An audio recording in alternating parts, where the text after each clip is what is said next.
Hello! Ahoy! Welcome to the first episode of Season 5 of the Bottom of the Stream movie show. My name is Adam. Oh, hi Adam. I always forget to add my name at the end of that. Sorry. I know, but it's fine. I thought you were going to do it after, so you stepped on my welcome. But Sorry. Do you welcome Nick. again? No, Nick. I don't want to. Don't start Season 5 on a downer. Welcome. Thank you. Welcome everybody. Aboard the stream boat. Yeah, we're good. Are you good? I'm good. Everyone's good. Everyone's good. The listeners are good. They were obviously, hopefully, have listened to The Wave by now and enjoyed that. I very much enjoyed it. Did you enjoy it? I had a great time. Good. Hopefully So the listeners did too. Yeah, we just let us know. We're quite happy to take any feedback. Obviously, it's a new thing for us this season. We've kind of split the show up into two. We have released The Wave, which is our new show that comes out every Monday, and here on this wonderful Thursday, we have got our movie show, The Bottom of the Stream movie show. Yeah, we've not changed the format. We've just split things up. We wanted a bit more time, didn't we? Really? Yeah, basically. To be able to try out a few new things in The Wave, and then really focus on these movies and see how kind the randomizer has been to us. Absolutely. So, what is the movie we're talking about this week? Nick? We are talking about a movie called Temple. We are indeed. What I'm going to do, I'm going to read the synopsis again. Okay. Because I know we do that at the end of the episodes, but I think it's a nice way to start. So, the synopsis for Temple is 3 American tourists follow a mysterious map deep into the jungle of Japan, searching for an ancient temple. When spirits entrap them, their adventure quickly becomes a horrific nightmare. Horrific might be a good word to describe it. Temple is from 2017. It is a 15. It runs for 1 hour and 18 minutes. It's well short. Currently rated at 3.6 out of 10 on IMDb. What are you laughing at? I wasn't expecting to use the phrase "it's well short." It is well short. It's not necessarily a bad thing. I guess it is. Because it is. I hadn't really picked up on that. It didn't feel short anyway. It really didn't. Stars a guy called Logan Huffman, who plays a character called Chris. He's been in quite a few things. He's probably most famous. Do you remember the remake of V, the TV show from a few years ago? He was in that. I knew the name, but I've done no research and I haven't looked up where I might have seen him before. It's the same. I'm interested. I knew the name and then looked him up and didn't know where I'd known him from. Okay. So I think he's just got a name that's famous. The most famous thing I could find was that he was in the V TV show. Okay. Also stars a lady called Natalia Warner. She plays Kate. Again, she hasn't been in a lot of stuff. In fact, I haven't written anything down, so she's obviously not in anything worth watching. Sure. And also stars Brandon Sklenar. He plays James. They're the 3 main characters in the show. He had a small role in Vice a few years ago, which was about one of the vice presidents. Dick Cheney? No, I don't know. I didn't just laugh at Dick. Yes, you did. He also has a small role in Midway, which apparently is really good. That's from last year. Good. Director. The director's actually appeared on our show before. Oh, I love a little link like this. What we got? It's directed by a guy called Michael Barrett, who is... Okay. This was his first ever feature film that he directed, but he's a famous cinematographer. Okay. His 2 most famous films that he's cinematographized are Kiss Kiss Bang Bang. Yeah, I've seen that. And Ted. Yeah, I've seen that. And The Clapper. Oh, now we're talking. He was the chief cinematographer on The Clapper. One of my favourite episodes we've ever done is The Clapper. Yeah, it was a good episode. It's not a good film, but it was a good episode. That was in inverted commas, comedy. Very, very inverted. With Amanda Seyfried, wasn't it? Yeah, and... Ed Helms. And Tracy Morgan. That's right, yeah. Written by a guy called Simon Barrett. Now, I don't know if they're related, because the director's called Michael Barrett and the writer's called Simon Barrett. They are. I don't know. I couldn't find out anywhere if they are or not, but I'm going to assume they're brothers or lovers. He's most famous. He wrote VHS, the horror film. Yes. And there's also a horror film called You're Next, which is apparently quite famous and quite good. I've not seen either of them. So he wrote both of those. There's a bit of pedigree here. In the writer, definitely. He's a famous horror writer. Well, and the cinematography. Yeah. You can apply some of that to directing. Yeah, absolutely. So, I'm confident. what went wrong here? Let's find out. Do you have a one-word review of Temple? Foggy. Foggy? Yeah. Yeah, it's a bit foggy. It's Japan, though, and it's always foggy. Is it? I don't think. It always seems to be foggy on the telly. Okay. So, like when you see Mount Fuji on the telly, it's always got that ring of clouds around it, hasn't it? Yeah. Well, that's mountains for you. So, where does this film start, Nick? In Japan, in the present. Yes, actually in the Tajigi Prefecture of Japan, present day. That's what it comes up on the screen. Sure. And we're with the police. Yep. They are in the countryside somewhere. Yeah, they appear to be looking for something or someone. They are indeed, and they find on the floor we're kind of in like the woods, I guess.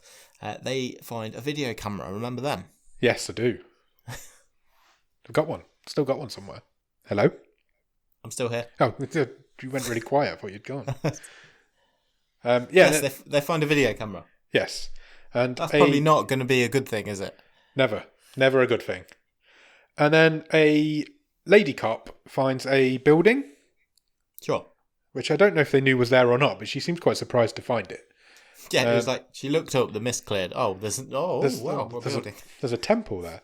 Yeah. And inside this building, she finds a book. And it's a book of old folk tales. Sure. Yeah, pamphlet book. Yeah. It's a small book. Then she looks up and then she screams into the camera and then we cut to the credits. There's like a growl. Yeah. And then a scream, yeah. And then we're into a full credit sequence. A full credit sequence. Because this film's on for 1 hour and 18 minutes, and 18 minutes of it is this credit sequence. It seems to go on for ages. I accidentally had the subtitles on. Oh, right, okay. Well, they don't necessarily accidentally in this one, because there's quite a lot of Japanese in it. No, I know, but I more than I was expecting. Yeah. Yes, but they were. I had the subtitles on as well. Yeah. Because sometimes I put them on just because it's difficult for me to follow because I'm old. What people are saying when I'm making notes. Yeah. I'm not selling myself very well. You are old though. That's true. And did you have subtitles over the credits? Yeah. Yeah, there was. Oh, okay. Fine. So every time, because the credit sequence is like old Japanese imagery and it's like newspaper montage. And yeah, every time there's a headline come on, the subtitled the headline. So yeah, there was. Yeah, I wasn't sure if you got that or not. Yeah. But yeah, this goes on for a very, very long time. Did feel like that way. It really did. And then the title card comes up after the credits, and the title card gives the wrong name of the film because the title card came up as The Temple. And that is not what this film's called. This film's called Temple. Quite clearly on the poster, in the trailer, on IMDb, and on Netflix, it says Temple. But the title card for the film is The Temple. It's not the first time we've had a movie where they don't know what it's called. The title card is different to... It really threw me. I was like, well, it's not called that. And there's a British film called The Temple from the 90s, I think. Did you worry there was a chance then that we were watching different films? No, because this film is definitely one of a kind. Cut from the title card to I've described him as a shady Japanese man on his phone. And okay. Am I wrong? I just put we're in a hospital and the doctor meets an interpreter. He seemed quite shady. He says the interpreter comes in, he meets the interpreter, and he says, is everything ready? And then they wheel this guy in a wheelchair in. Sure. Oh, he's in a wheelchair. He's also got like a protective canopy over him. Yeah.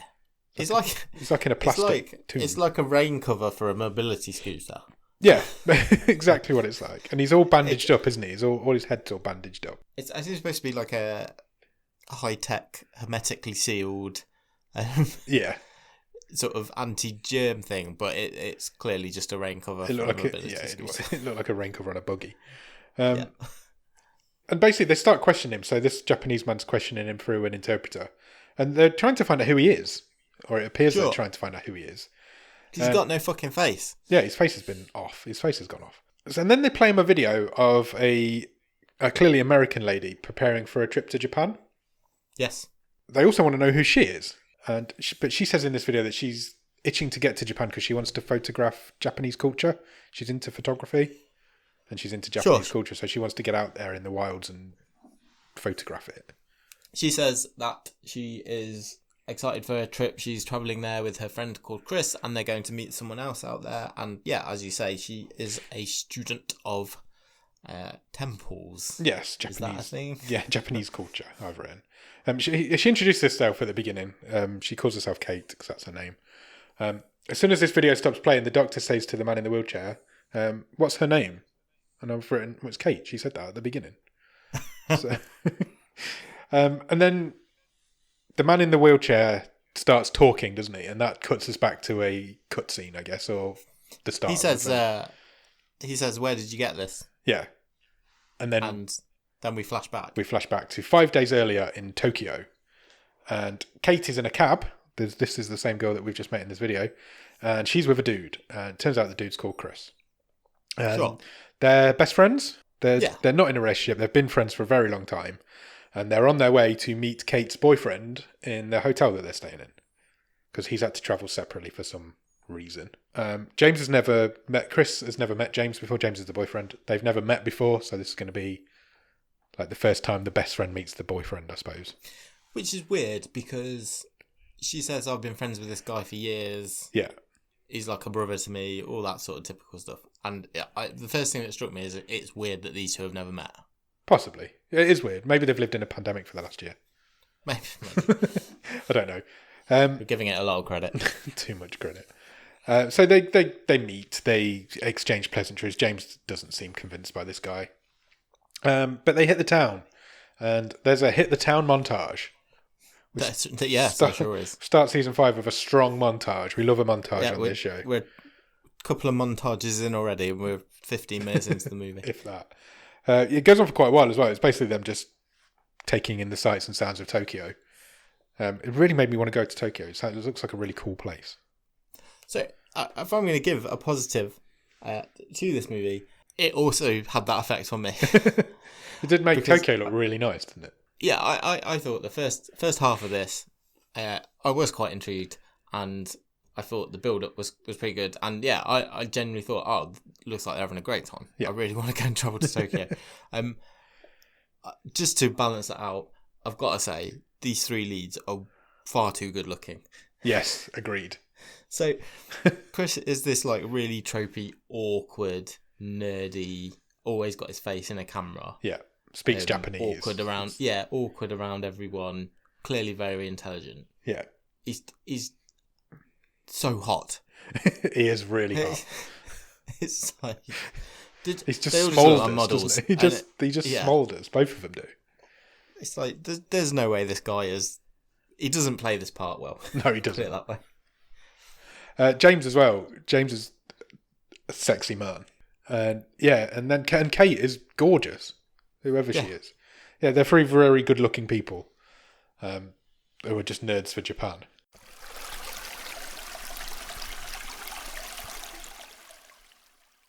That night, after the montage ends, we cut to Kate and James in their room, and they're discussing. They're discussing Chris, and it's quite clear that James doesn't like Chris, doesn't understand a female-male relationship that isn't sexual. Yeah, we're ticking all these boxes so far, aren't we? You know, he's suspicious of Chris. He's like, what? How can he never try anything with you? Yeah. Look at you. He literally says that, doesn't he? He's like, how has he never tried anything on? And you can see straight away there's a trust issue between the two of them. Cut to the next day. They go to the train station because they need to get out into the countryside. And Chris, because he can speak Japanese, goes and buys 3 tickets to Oyama. I think it's called Oyama. Oyama. Yeah. And they're on a train. They're on some sort of awesome-looking, nice train. Yeah, there's the standard line about how great the trains are in Japan. I think when you're on a train in Japan, you have to say that. It's kind of like the rules. Yeah. We got a check from the tourist board. Yeah, probably. And Kate's got her earphones in, so James decides to take this opportunity to discuss with Chris what's going on. And he just can't understand their relationship, and he says that to Chris pretty much, doesn't he? And he's like, I just don't understand. And he basically says, it really made me laugh, because he basically says, I just don't know how you can have any women just as friends because I'm so sexy that they just want me. He says I can't have them any women as friends. It just won't happen. He pretty much does say that. He says that I've never had any female friends. Yeah, it's a strange one. When they get to the village, well, the town, I guess, they go for another little tour. There's another bit of a montage, isn't there, of them going around this new place. Yeah. And they end up in a bookshop or some sort of... I don't think it's even a bookshop. It's like a Japanese culture shop. There's got all they sell all masks and Japanese I feel like we're in the shop from Gremlins. Yeah, pretty much that. Is it Kate finds a book, or the book that we met earlier, yes, of folk tales in a shop. Now, I'm confused at this point because the very first thing in this film said it was present day. So are we now in the future? Because this is clearly happening after that. No, this is 5 days earlier. But how's that book got into that shop then? That's where it started. Okay. I don't understand why you're confused. I'm confused because I thought the beginning of the film was the beginning of the film, not the end of the film. No, that's... Well, it's partway through. It's before they bring Chris back to the hospital, I guess. That makes a lot more sense. Yeah, that's how time works. Why have I not picked that up? That I feel really stupid now, and I'm going to leave that in because normally if I do say something stupid, I cut it out because I've got that privilege being the editor. But I'm going to leave that in because that makes me feel really stupid. So I apologise to everybody. I'm going to start editing one of these shows, so that safety net's going to be pulled out right from underneath you. Let me tell you. Anyway, I can't believe that. What a dick.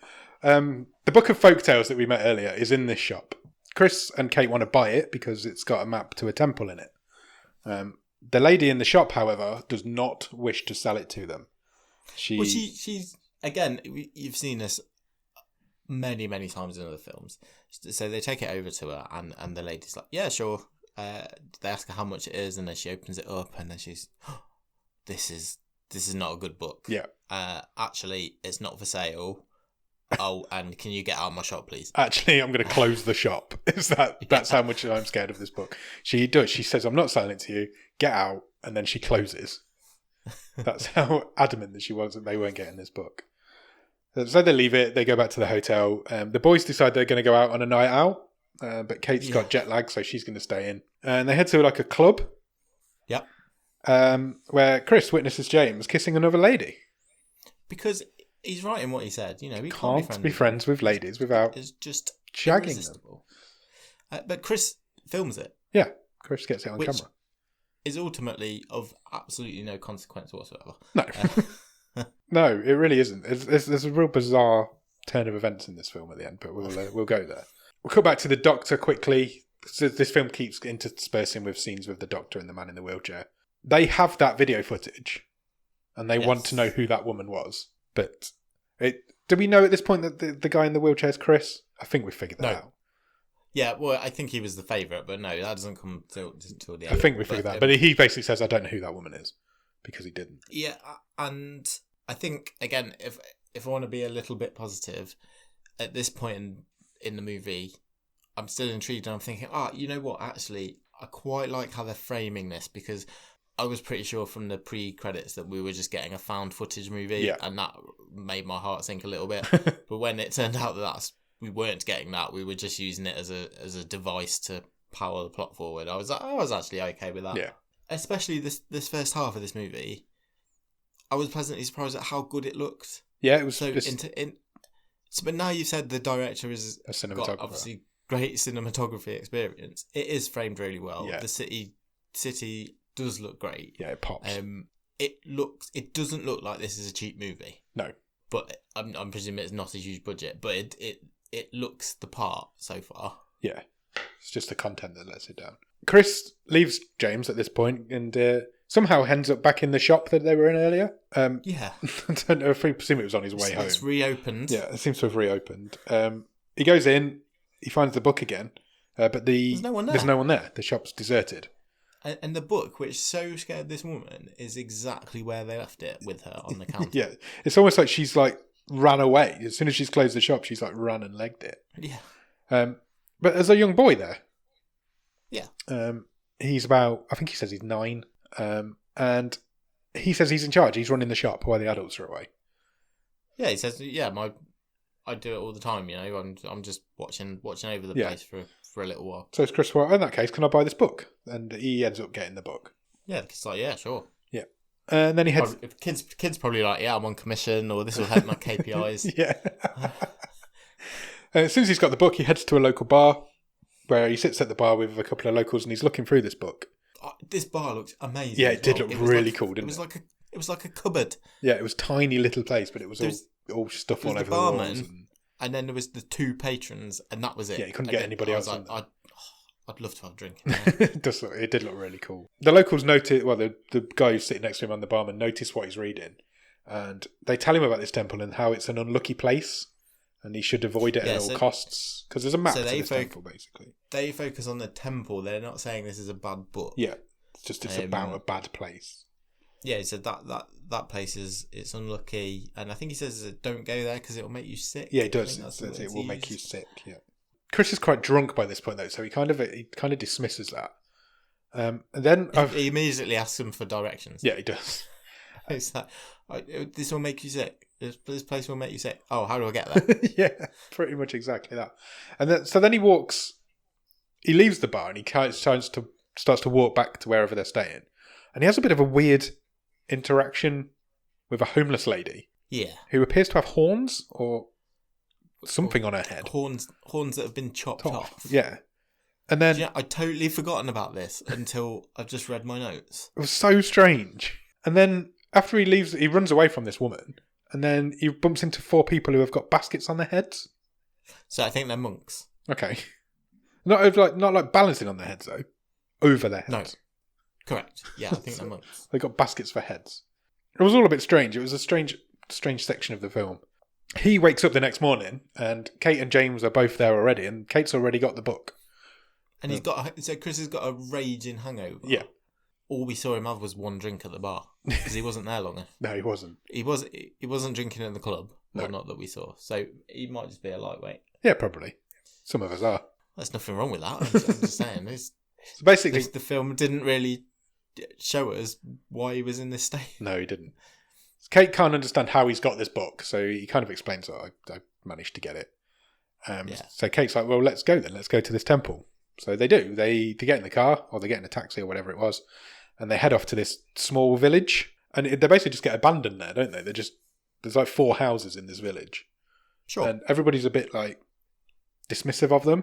And they find one lady, and they make her jump, and it really made me laugh. So he goes up to her and he greets her, and she's like, "Oh, you made me jump." It's like, brilliant. And they ask this lady if there's anywhere they can stay. She points them in the direction of a local restaurant that might have a room. Yeah, he asks if there's a hotel, which is a pretty stupid question because there's only 4 buildings in the place, in the village. And she looks at him and says, "Oh well," and with eyes that say, "That's a really stupid question. There's only 4 buildings in this village," but does suggest that the lady who owns the restaurant might kindly offer them a room for the evening. There's a restaurant at the top of the hill, she says. Go there, check that out. On their way there, they meet another man who's a bit creepy, calls them over, and he's like, "Why are you here?" They tell him they're going to the temple. But he's basically like, "Yeah, go for it." He actually says, "Yeah, go up there." But then he tells them about a man the last man who went up there, had weird visions and came back holding his eyes. Yeah. And that puts Chris off a little bit, because he doesn't translate that to the other 2. He's like, I can't understand it. There's kind of a joke, isn't there? Yeah. But why is it joke? I say joke because it made me laugh, but I don't know if that's how it was intended. Because the old man says to Chris, this guy called Hitoshi. Yeah. He went to the temple and he came back holding his eyes, and Chris sort of gestures to the old man. He puts his fingers over his eyes. He says, "What, like this?" And then the old guy picks up 2 like oranges and puts them in the palm of his hands. He's like, "No, like this." Yeah, as if they were the eyes. and Chris just says to James and Kate and says, "Yeah, I don't know what he's talking about." I don't know what he's talking about. Whether he wanted to choose to not know what he was talking about or not try to tell them what was going on, I don't know. But it made me laugh. It was quite funny. It was a good little scene. So they head up to this place. This woman does let them stay there. She gives them a couple of rooms. Kate and James just disappear now for like 10 minutes out of this film. Because Chris just makes himself at home in this place. He has a bit of a chat with the lady that lives there. She starts to tell him a bit of a story about about the temple, but then she just leaves. She's like, right, it's time. I'll just go and make your bed. I think this was supposed to be creepy, and it didn't land with me. So he's starting to ask her about the temple, and she says, "Oh, yeah, we don't have as many visitors as we used to," and then she just drifts off. Yeah, she just leaves. She just stops she's talking. In a trance. She stops talking. And she's like, right, I'll just go make up your bed now. Yeah, and it really took me out of any atmosphere was building up. It snapped me out of it. It was really strange. As soon as she leaves, and then he just films a house. Yeah, he does. He films a house a little bit. Yeah. He did ask her if he could take a camera when she asked him if he wanted for a chat. Yeah.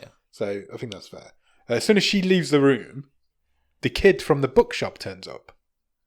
Yes. And Chris is like, "Oh, what are you doing here?" And he's like, "I live here. This is my house." And Chris is like, "Oh, that's a weird coincidence." And I'm like, that is a weird coincidence. How far have we gone away from exactly the last city to this village? Exactly. It's a bit of a strange one. I'm like, I'm not buying this. And then the kid says, look, I've been to the temple. I've grown up here. I've grown up in this village. I know the temple like the back of my hand. I know how to get there. He said, I used to play there all the time. Do you want me to take you up there tomorrow? I'll show you it.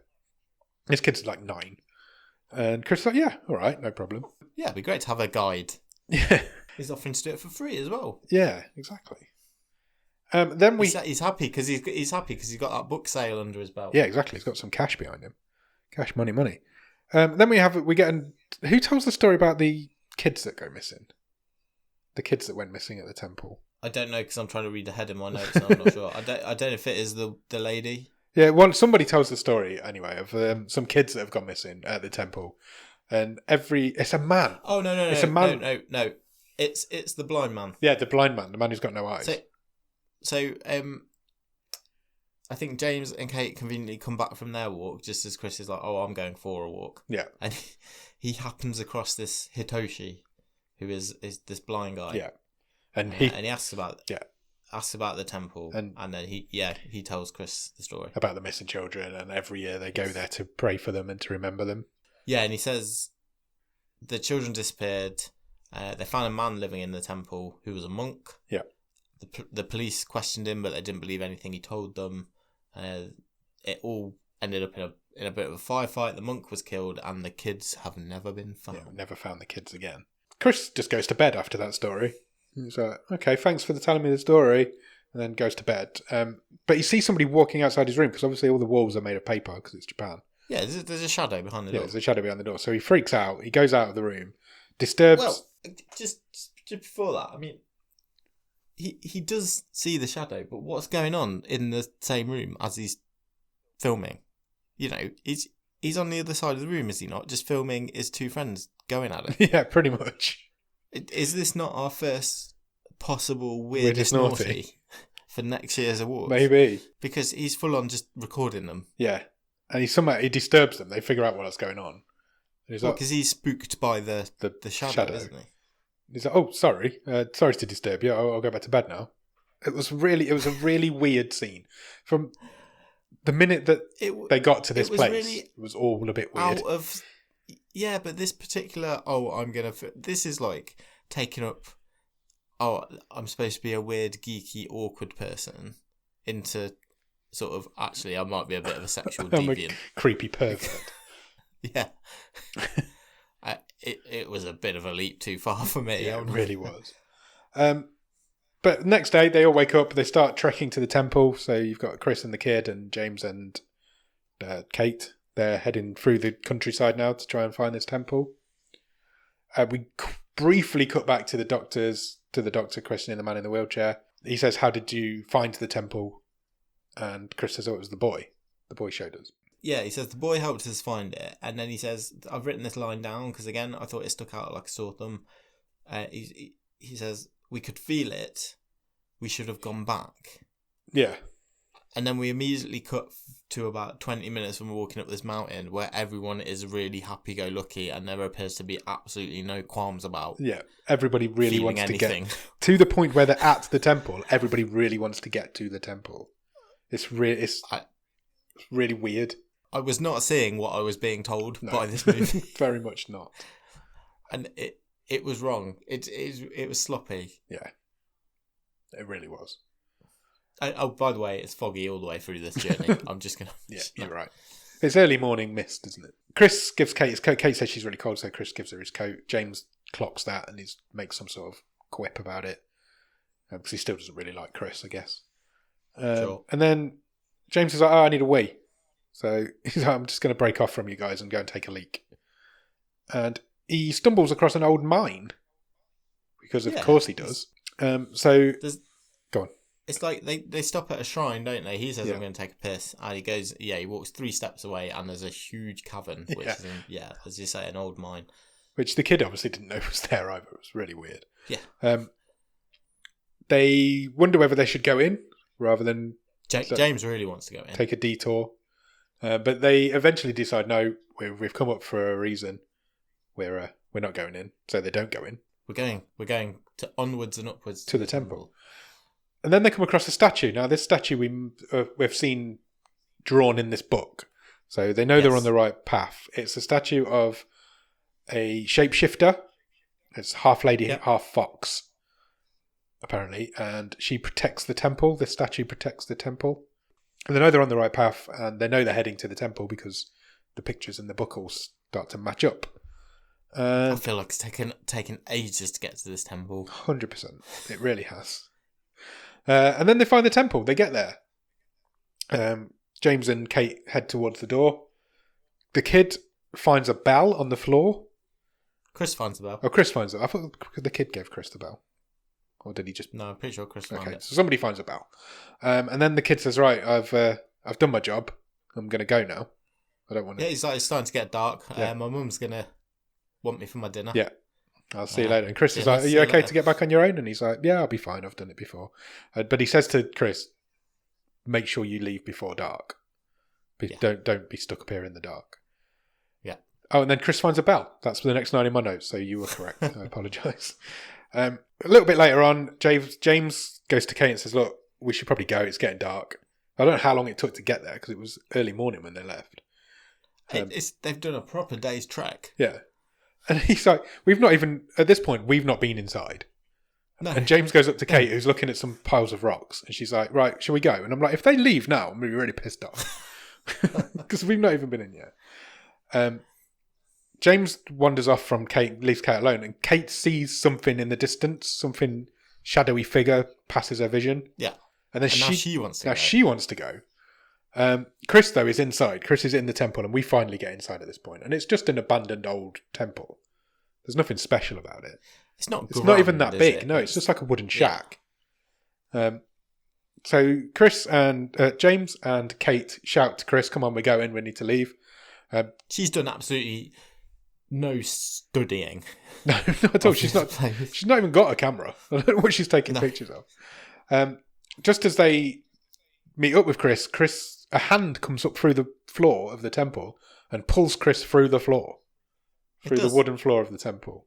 So those two, James and Kate, freak out. They run in to see what's going on. James jumps down the hole, finds Chris on the floor. It's not that deep. He's not... No, I was just going to say, he's not fallen tremendously far.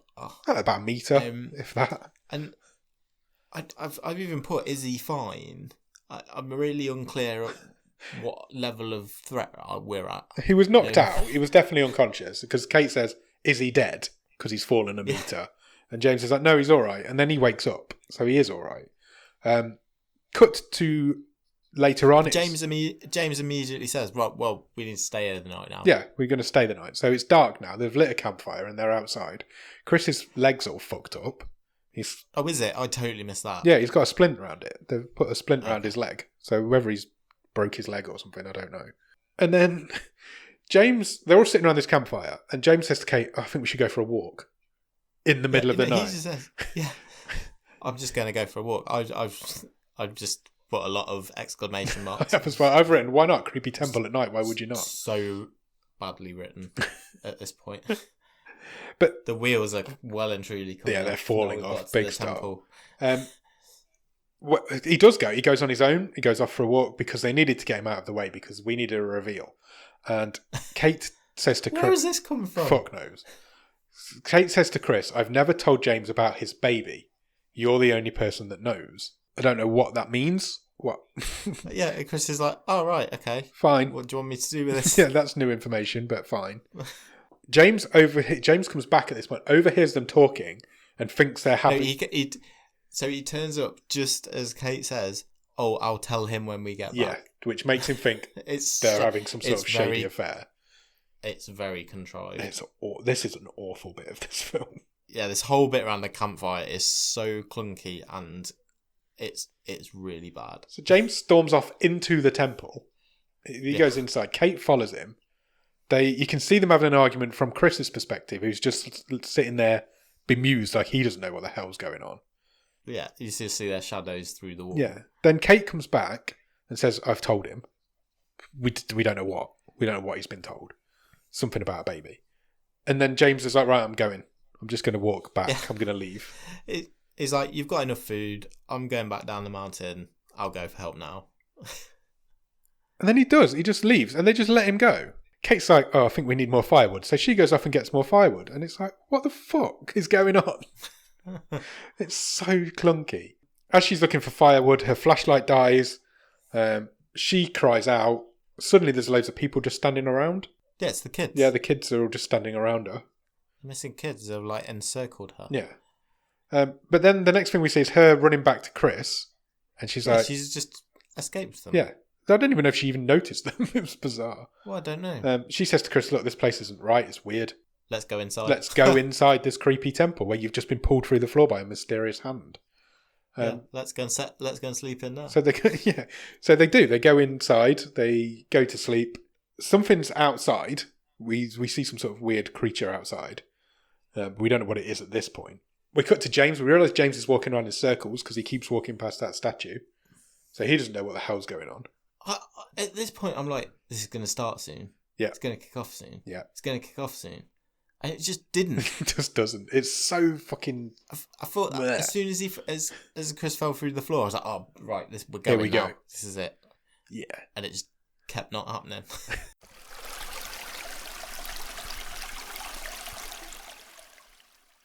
James sees the statue come to life. Yeah. I don't even know how I'm describing this statue. It's got like two heads, but they're fused together. And they're foxes. Yeah. It's not human heads. It's a female body, female legs, female torso, with 2 or 3 foxes' heads. Yeah? Also, yeah, as much as I praised the cinematography earlier on, I couldn't tell what the hell was going on through any of the next 5 minutes. Yeah, it was so bizarre.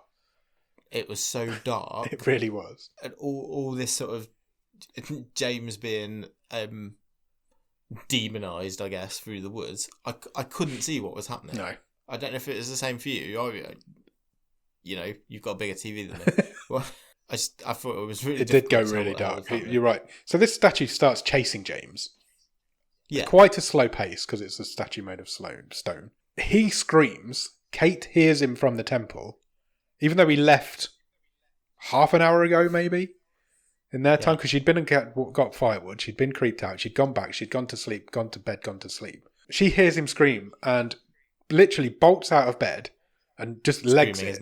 Screams his name, leaves Chris there because he can't move because he's got a broken leg, and just runs off into the night on her own. Yeah.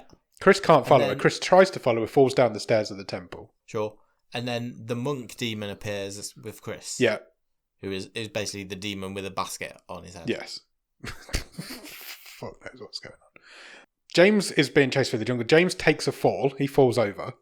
The statue thing gets on top of him, and you see its hand start to grasp at his face. Yeah, I'll just put it vaguely touches him, but you don't see. You don't see anything. There's no gore. There's no. Yeah. No. Kate's still running. She ends up at the mine that we met. That we saw. We don't meet a mine, but we saw her earlier. She's still following the sounds. Yeah. So she ends up in this mine. She goes into the mine this time, in the middle of the night, even though she was too scared to go in the daytime. Chris is still at the temple. Suddenly, a load of kids come through the floor at the temple. Yeah. So it's the school kids, the same ones that Kate saw or didn't see. We don't know. Yeah. They've got weird teeth. They've got no eyes. Eyes. And then, they bare their teeth. They've got fangs, and they attack him. Yeah, they basically just start biting him and eating him. Kate's now being followed by the statue, going through this mine. She sees James from a distance, so she's like, "Oh, James!" Runs up to him. He's got no eyes anymore. He's just standing there, or vacant because his eyes have gone. Kate legs it because this statue's chasing her. And she heads back to where she went in the mine. And now there's no way out of the mine. It's a dead end. It's a dead end. So she's kind of trapped she just lies in down. We cut back to the doctors. Just as this film was getting good and stuff was happening, we cut back to the doctor, so we kill all that. They explain they're trying to find Kate because they don't know where she is. And then Chris says, I didn't catch the name of the kid. The kid who helped him get up the mountain. I think it's Sata. Sata. He's like, why is Sata here?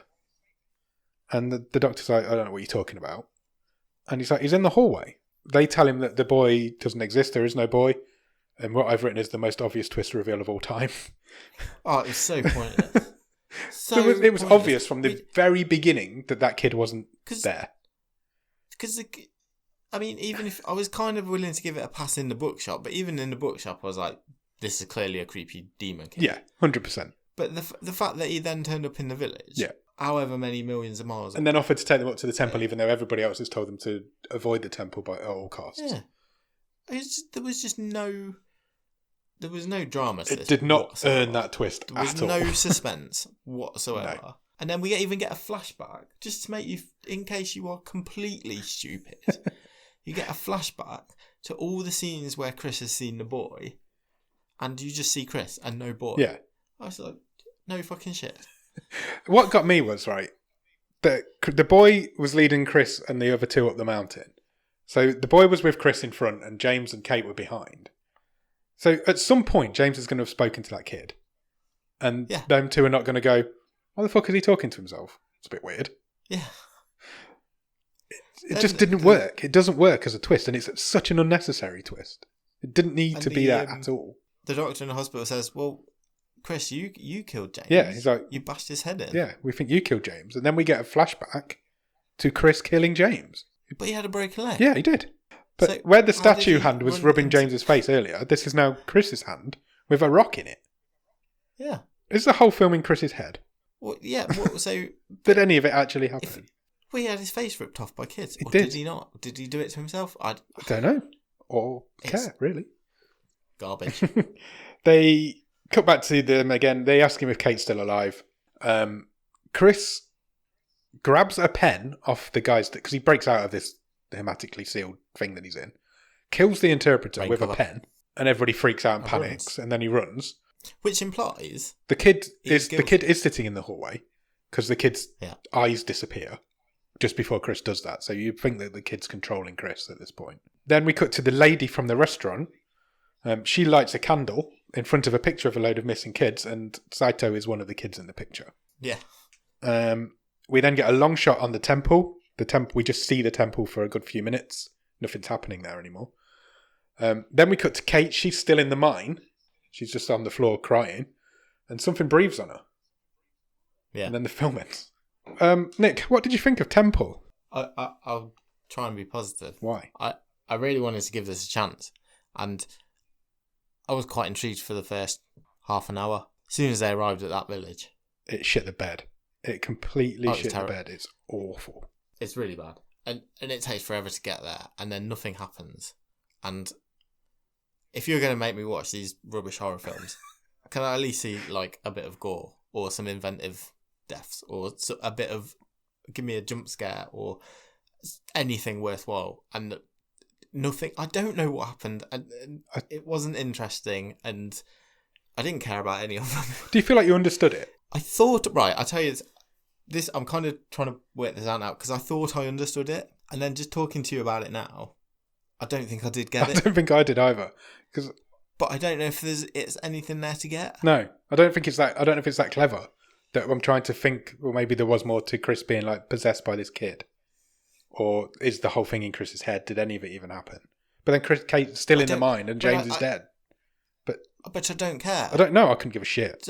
I could not care less. It's an awful film. I'm not willing to spend a second more trying to think. You know, was the bit where he broke his leg real, or did he had he really broken his leg, but he then sort of was possessed and flew out of his body to bash his mate in the head, and then follow the girl down the mine? But he really did get his face ripped off by the kids. But then how did he block off the mine when it was open at the start and now it wasn't? Yeah. I don't understand. What's all this with the woman with the horns that have been chopped off? What was that all about? Why have we moved the time frame around as well? So I'm presuming she's not stayed lying down in that cave for 5 days. God knows. We've just flashed forwards and backwards, and it's fucking terrible. I don't care. It's awful. It's one of the worst films we've seen. It's really bad. It's definitely going bottom of the stream table. I thought you'd like it. I'm sorry to disparage you. Wow, really? Yeah, I thought you were going to tell me actually this is kind of fun. And... No, wow, I'm shocked that you would think I'd that little of me.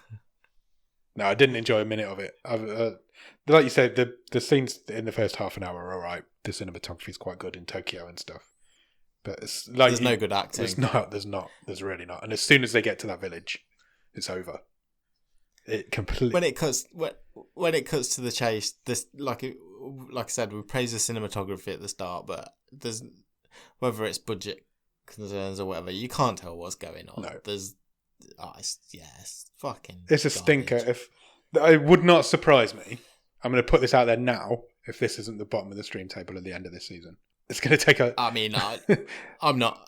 It's going to take a I'm lot. Not to put money on it. I'm not going to put money on it at all. Thought that before. It probably won't be, but it wouldn't surprise me if it was. It's that bad. It's that bad. It was a long 75 minutes. It was. It really was. It's certainly going to be in the bottom 5. It fucking better be. If we see 5 worse films than this, I'll be annoyed. Well, you say that, but that might be a good time to talk about what you've done with the wild cards because. Of course, yeah.